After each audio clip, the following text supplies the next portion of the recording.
नमस्ते। आज एक नया ज्ञान पुष्प भेंट करने जा रहा हूँ कि मन में उठने वाले अति विचार, बेचैनी।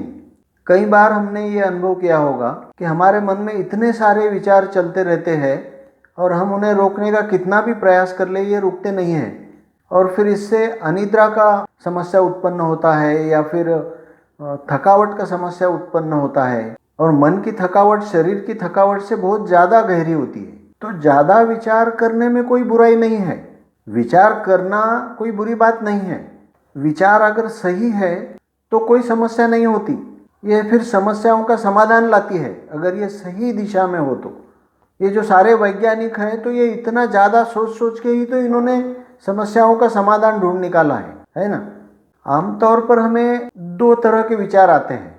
एक होता है कि वास्तविकता से संबंधित विचार और दूसरा होता है कि भ्रामक विचार, इल्यूजन्स के कारण उत्पन्न होने वाले विचार। तो जो विचार वास्तविकता से संबंधित होते हैं वो हमें ज़रा भी तकलीफ नहीं पहुंचाते, उपयोगी होते हैं। भ्रम के कारण उत्पन्न होने वाले जो विचार है ये हमें समस्या उत्पन्न करते हैं। और अगर आप गौर से देखेंगे तो ज़्यादातर हमारे विचार भ्रम के कारण या भ्रम पर आधारित विचार होते हैं। तो इसके हमें दो उपाय करने हैं। एक तो हमें वास्तविकता की ओर ज़्यादा जाना है और दूसरा विचारों को कम करने के कुछ बहुत ही पुराने कुछ तरीके हैं जिसका हमें उपयोग करना है। भ्रम पर आधारित विचार वैसे तो कई प्रकार के होते हैं, लेकिन सबसे बड़ा भ्रम जो हमें होता है वो अपने स्वयं के विषय में होता है कि मैं ऐसा हूँ, मैं वैसा हूँ, मैं ये हूँ, मैं वो हूँ, या मैं ये कर सकता हूँ या मैं वो कर सकता हूँ। अगर सच में पता चल जाए ना कि अगर हम कौन हैं तो सारी समस्या की जड़ ही खत्म हो जाएगी। लेकिन ये बहुत मुश्किल है कि मैं कौन हूँ इसका ज्ञान होना, और ये हमारे जीवन का अंतिम लक्ष्य और साध्य भी यही है कि मैं कौन हूँ ये जानना। अब ये है तो मुश्किल, अपने आप को खोजना है कि मैं कौन हूँ। अगर ये पता चल जाए तो ये सारे भ्रम खत्म हो जाते हैं। तो चलिए मैं आपको एक रास्ता बताता हूँ। तो मैं कौन हूँ ये समझने के लिए हमें सबसे पहले ये समझना पड़ेगा कि मैं कौन नहीं हूँ, मैं क्या क्या नहीं हूँ। ये पहले आप समझ लो तो फिर आप मैं कौन हूँ तक पहुँच सकते हो। तो एक अभ्यास करना है। तो जब भी आप सोने जाते हो तो सोने से पहले जो दूसरे कई प्रकार के विचार मन में आते हैं तो उन्हें छोड़ के बस यही एक विचार शुरू करना है कि मैं क्या नहीं हूँ या कौन नहीं हूँ। देखना अपने आजू बाजू की जो भी चीज़ें हम इस्तेमाल करते हैं क्या हम वो है? नहीं। फिर जो ये हमारे रिश्तेदार हैं जो हमारे साथ रहते हैं, मैं वो हूँ? नहीं। क्या मैं किसी का बेटा हूँ, बेटी हूँ, पति हूँ, पत्नी हूँ या भाई हूँ? नहीं। ये तो सिर्फ रिश्तों के नाम हैं।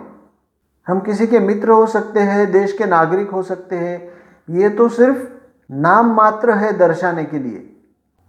आप कहोगे कि मैं तो राम हूँ, मेरा नाम राम है, इसी नाम से मुझे सब जानते हैं और मैं भी अपने आप को इसी नाम से बचपन से जानता हूँ। ये तो सिर्फ व्यवहार के लिए आपका आपके माता पिता ने रखा हुआ नाम है और ये कईयों का हो सकता है। आपका नाम श्याम भी हो सकता था, गणेश भी हो सकता था या कुछ और भी हो सकता था। तो रोज रात में ये अभ्यास करें कि मैं क्या नहीं हूँ। ये अभ्यास आपको आप क्या हो, कौन हो, वहां तक पहुंचा सकता है। ये विचारों के जंजाल से छुटकारा दिला सकता है। तो मन में उठने वाले जो भ्रम पर आधारित विचार है इन्हें खत्म करने के लिए हमें वास्तविकता का भी ज्ञान होना जरूरी है। मेरे जीवन की वास्तविकता क्या है, सत्य क्या है, असत्य क्या है, नित्य क्या है, अनित्य क्या है। ये ज्ञान हमारे मन में उठने वाले विचारों को शांत करता है। हमारे शरीर में एक साथ कई जटिल क्रियाएं चल रही है, माने लीवर, किडनी, हमारा हार्ट, डाइजेस्टिव सिस्टम, हमारा ब्रेन, जिनके ऊपर हमारा नियंत्रण नहीं है। तो ऐसे ही हमारे मन में उठने वाले विचारों पर भी हमारा नियंत्रण नहीं है। तो एक टेक्निक बताता हूँ आज मैं आपको। इसके लिए हमें ये समझना होगा कि हमारे जो विचार है वो हमारी भावनाओं से जुड़े हैं। माने जिस तरह के विचार हमारे मन में उत्पन्न होंगे वैसे ही भावनाएं भी उत्पन्न होगी, और जैसी हमारी भावना उत्पन्न होगी वैसे हमारे श्वास के गति में बदलाव होगा। तो हमारे विचार हमारी भावनाओं से जुड़े हैं और हमारी भावनाएं हमारे श्वास से जुड़ी है। मान लो अगर आपके मन में कुछ विचार आए जिससे आपके मन में क्रोध उत्पन्न हुआ, तो आपके श्वास की गति को देखना क्या होता है। आपकी श्वास की गति तेज होती है और आपका श्वास गहरा नहीं होता, थोरैसिक यहाँ के यहीं चलता होता है। गहरे श्वास में हमारी नाभि बाहर आती है, पेट, बेली ब्रीदिंग जिसको कहते हैं। तो क्रोध में ये नहीं होता। तो अब हम क्या करेंगे कि हमारा श्वास का उपयोग करते हुए और ये श्वास के साथ हमारे शरीर की मूवमेंट्स को भी जोड़ते हुए हम अपने भावनाओं और विचारों पर नियंत्रण पा सकते हैं। तो ये एक बहुत ही आसान और प्रभावशाली टेक्निक है जिसे आज हम जानते हैं। सुखासन में बैठ के करना है। पलटी मारकर ये हथेलियां आकाश की ओर रखना है और हमारे शरीर के बाजू रखना है, ऐसा नीचे। और फिर लंबी सांस लेते लेते इसे हमें धीरे धीरे ऊपर उठाना है और फिर हथेली को जमीन की ओर मोड़ते हुए फिर नीचे लाना है। ये बहुत ही आराम से करना है, धीरे से 5 से 10 मिनट तक रोज, सांस छोड़ते छोड़ते नीचे। इतना सरल और आसान है। 5 से 10 मिनट तक इसे रोज करें और फिर देखना आपके मन के विचार कितने जल्दी शांत हो जाते हैं। तो इसमें हम शरीर और श्वास का योग बनाते हैं।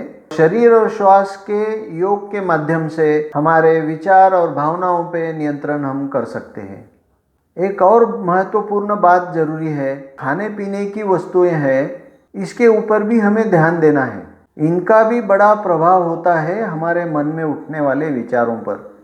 तो जब भी हम नॉनवेज खाते हैं तो जो प्राणी को मारा जाता है, तो मरने से पहले उसके भी मन में कितना क्रोध और डर की भावना उत्पन्न होती होगी और ये पूरा स्ट्रेस हार्मोन उसके शरीर में रिलीज होते होंगे और वही फिर स्ट्रेस हार्मोन्स वो नॉनवेज के साथ हमारे शरीर में जाते हैं। ये फिर हमारे मन में जटिल विचारों को उत्पन्न करता है। तो हमारे खाने के विषय में भी हमें सजग होना है। शुद्ध विचारों के लिए शुद्ध खाना बहुत जरूरी है। ऐसा खाना खाए जिसमें प्राण ऊर्जा ज़्यादा हो।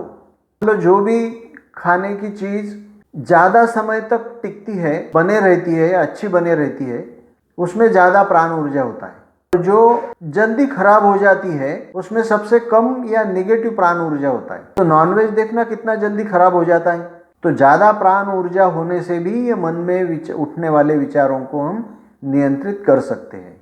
तो इन उपायों का उपयोग करते हुए अपने मन में उठने वाले और हमें बेचैन करने वाले विचारों से हम निपट सकते हैं और अपना जीवन आनंदी और सुखी बना सकते हैं। मिलते हैं हम अगले वीडियो में। तब तक के लिए धन्यवाद।